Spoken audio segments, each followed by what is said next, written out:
নমস্কার বন্ধুরা, সবিতা কিচেনে সবাইকে স্বাগত। আজও আমি আরও একটা রেসিপি নিয়ে হাজির হয়ে গেছি। আজ আমি বানাবো আমসত্ত্ব রেসিপি। দেখুন, কাঁচা আমের আমসত্ত্ব রেসিপি। এইভাবে আপনারা আমসত্ত্ব বানান আর সবাই মিলে খান। বানানোটা খুবই সহজ আর খেতেও ভীষণ ভালো। তাহলে রোদে দেওয়ার ঝামেলা ছাড়াই বাড়িতে এইভাবে আমসত্ত্ব বানান আর সবাই মিলে খান। ছোট বড় সবাই কিন্তু এই আমসত্ত্বটা খেতে পছন্দ করে। আর বয়মে ভরে রেখে দিন। আর যখন আম পাওয়া যাবে না সেই সময় এই আমসত্ত্ব বের করে আপনারা চাটনি বানিয়েও খেতে পারেন।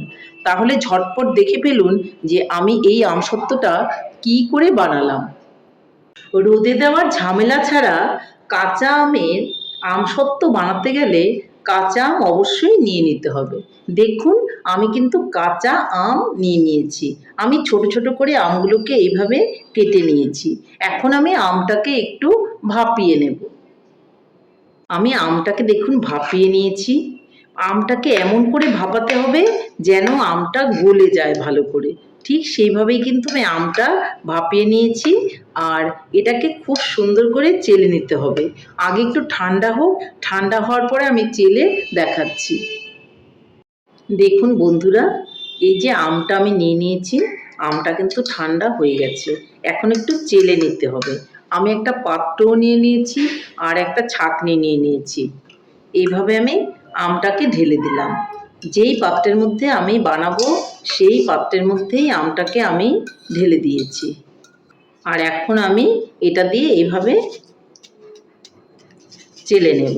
যদি দানা দানা একটু থেকে থাকে বা আঁশ থেকে থাকে তাহলে কিন্তু সেটা উপরে ছাঁকনিতে চলে আসবে আর সেটাকে আমি ফেলে দেব। তারপর আমি বানাবো।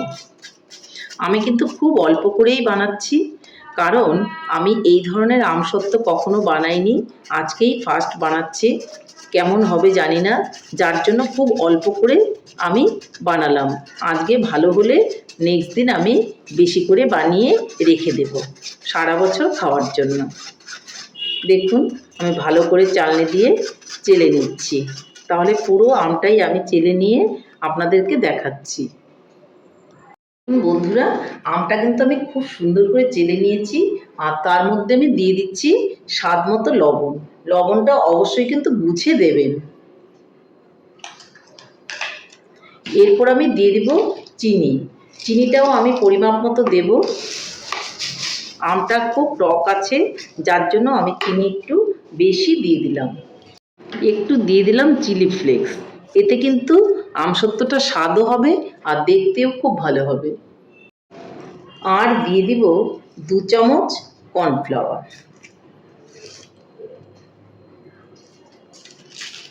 এখন আমি খুব ভালো করে এটা নেড়ে মিলিয়ে দেব। এই কাজটা কিন্তু উনানে বসানোর আগেই করতে হবে। উনানে বসানোর পরে করলে পরে কিন্তু হবে না। উনানে বসানোর আগেই আমি সব কিছুকে মিলিয়ে সুন্দর করে নিয়ে নিলাম। দেখুন, খুব সুন্দর করে আমি করে দিয়েছি। এখন আমি উনানের দিকে চলে যাব আর উনানটাকে জ্বালিয়ে দেব। এখন আমি উনানের মধ্যে পাত্রটা বসিয়ে দিয়েছি আর আঁচটা দিয়ে দিয়েছি। আঁচটা কিন্তু আমি খুব কম দেব, খুব বেশি আঁচ কিন্তু আমি দেব না। কম আঁচেই কিন্তু এটা আমি বানাবো।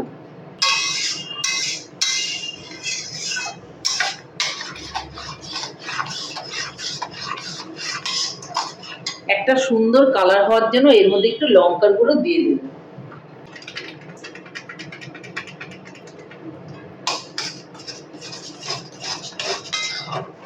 দেখুন কত সুন্দর একটা কালার এসছে। এটা কিন্তু ঝাল লঙ্কার গুঁড়ো নয়, এটা কাশ্মীরি লঙ্কার গুঁড়ো। আপনারা ফুড কালারও দিতে পারেন। আমি ফুড কালার ব্যবহার করব না, তার জন্য আমি কাশ্মীরি লঙ্কার গুঁড়োটাই দিয়ে দিলাম। আঁচটা কমিয়ে কিন্তু জালটা দিতে হবে। আঁচটা বাড়িয়ে দিলে কিন্তু নিচে লেগে যাবে। কর্নফ্লাওয়ার দেওয়া আছে, যার জন্য কিন্তু লেগে যাবে। যার জন্য আমি আঁচটা কমিয়ে কিন্তু জাল করে নেব। এই রেসিপিটা বানাতে কিন্তু খুব একটা বেশি সময় লাগে না। খুব তাড়াতাড়ি করেই কিন্তু আমসত্ত্বটা হয়ে যায়।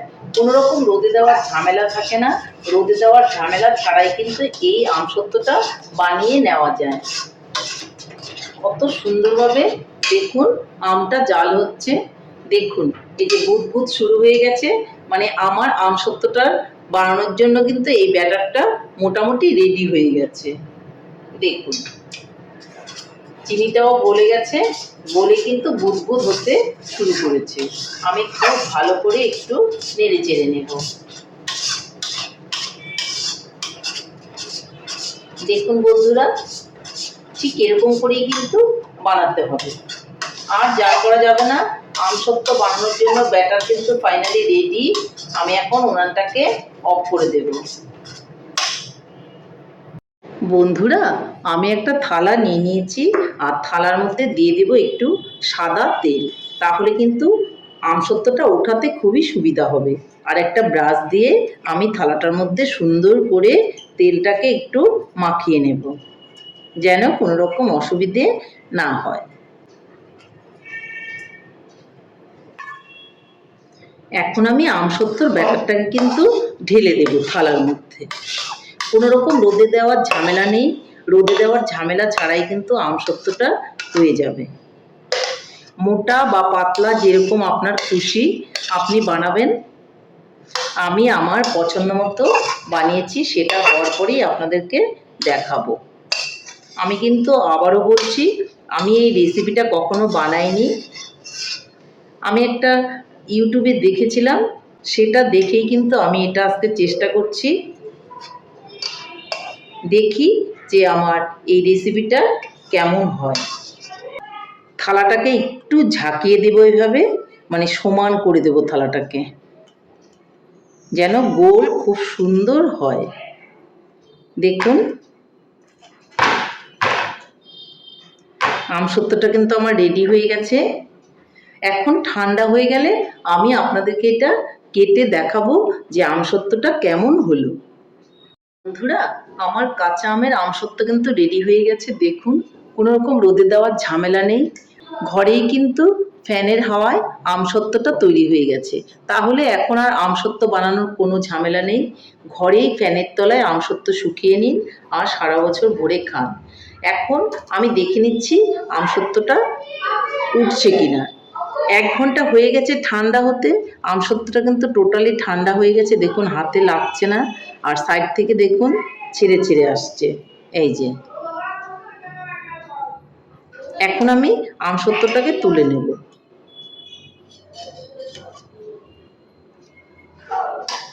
দেখুন এই যে আমসত্ত্বটা কিন্তু খুব সুন্দর হয়েছে, আমি হাতে তুলে দেখাচ্ছি, অতটাই সুন্দর হয়েছে।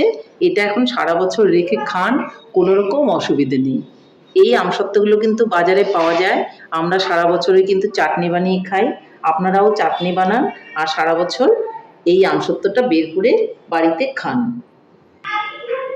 তাহলে বন্ধুরা, আমি আমসত্ত্বটা পিস পিস করে কেটে নিচ্ছি, কেটে আমি বয়মে ভরে রাখবো।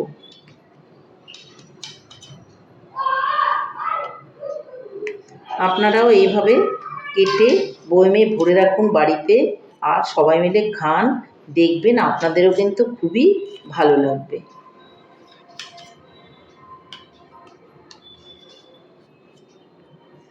আমি খুব সুন্দর করে চৌকো চৌকো করে কেটে নিচ্ছি, আপনারাও চৌকো চৌকো করে কেটে নেবেন বা লম্বা করে কেটে নেবেন, যেভাবে আপনাদের খুশি আপনারা সেইভাবেই কিন্তু কেটে রেখে দেবেন।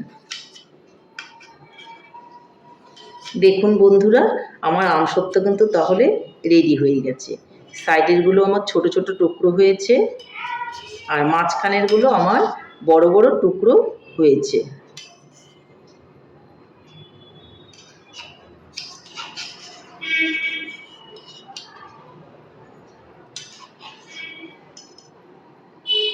দেখুন বন্ধুরা কত সুন্দর হয়েছে।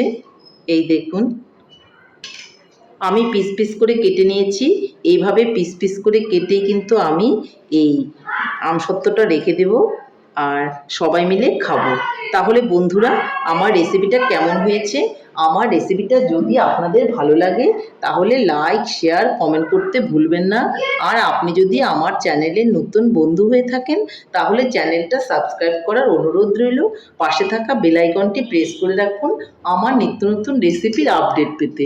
তাহলে আর দেরি কেন, ঝটপট এভাবে বানিয়ে ফেলুন আমসত্ত্ব আর সবাই মিলে খান। আমসত্ত্বটা কিন্তু সত্যি খুবই ভালো হয়েছে। আমি বানানোর পর একটু খেয়ে দেখেছি। আজকে আমি কিন্তু প্রথম বানালাম, এই ধরনের আমসত্ত্ব রোদের দেওয়ার ঝামেলা ছাড়া কখনো বানাইনি। তো আমসত্ত্ব সত্যিই খুব ভালো হয়েছে। তাহলে আপনারা ঝটপট বাড়িতে বানিয়ে ফেলুন আর খেয়ে বলুন কেমন হয়েছে। নমস্কার, ভালো থাকবেন, সুস্থ থাকবেন। আবার দেখা হবে আরও একটি রেসিপির সঙ্গে।